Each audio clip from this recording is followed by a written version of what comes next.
This is another sign of the times, an analysis, and a commentary. Philadelphia train derailment, 2015. An engineer jammed on the emergency brakes just seconds before a fatal Amtrak derailment, but the train, traveling at 106 miles an hour, more than twice the speed limit, slowed only slightly, federal authorities said, before hurtling off its tracks, killing 8 people and injuring more than 200. May the Lord rest their souls. They also say that the front windshield of the train might have been hit by a rock or some kind of projectile before the crash. This was also the scene of a 1943 train derailment that was one of the worst in the United States history. So they say. Survivors who emerged battered and bloodied described a chaotic scene, with passengers thrown against walls, furniture and each other, and luggage and other loose items flying through the air and falling on terrified riders. Investigators say that it is too early to know whether the speed alone caused the derailment, and that they would examine other factors as well, such as track conditions, throttle and brake settings, and alarms in the engineer's cab.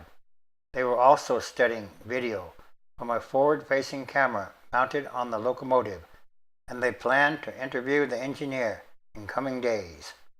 As we know, it takes a long time to decelerate a train, said the National Transportation Safety Board official who is leading the investigation in a news conference. They're supposed to enter the curve at 50 miles per hour. He was already in the curve.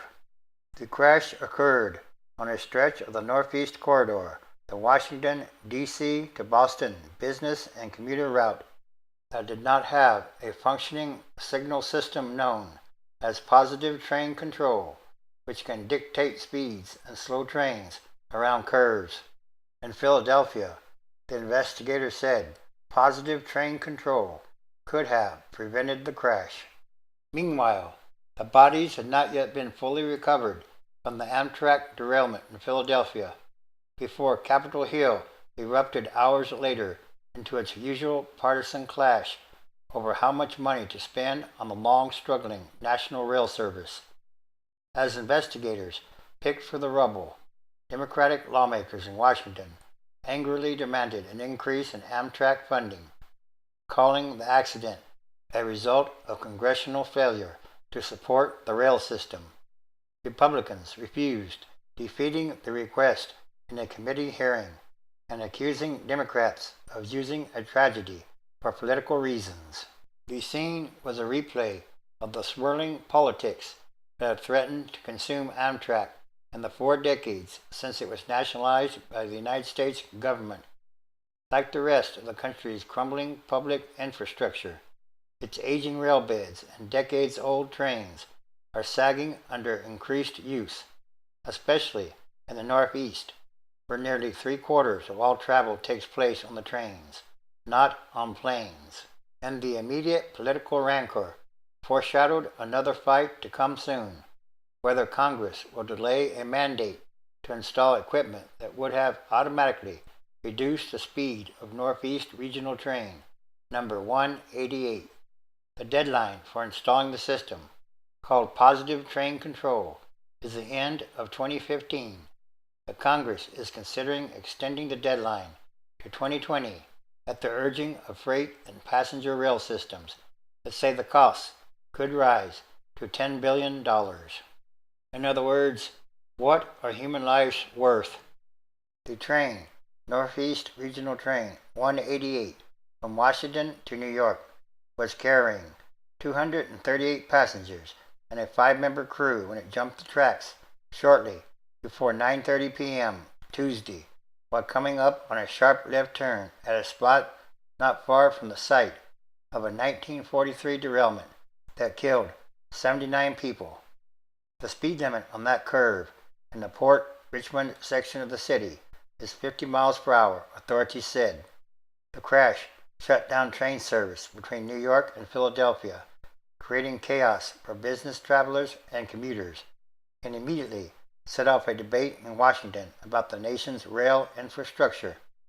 And this is another sign of the times. It's also about what kind of world are we leaving to the future generations, which should be a very important question to ask. Luke chapter 21, verse 9. But when you shall hear of wars and commotions, be not terrified, for these things must first come to pass, but the end is not by and by. 10. Then said he unto them, Nation shall rise against nation, and kingdom against kingdom. 11. And great earthquakes shall be in divers places, and famines, and pestilences, and fearful sights, and great signs shall there be from heaven. And all these are more signs. And this is what I see, feel, and think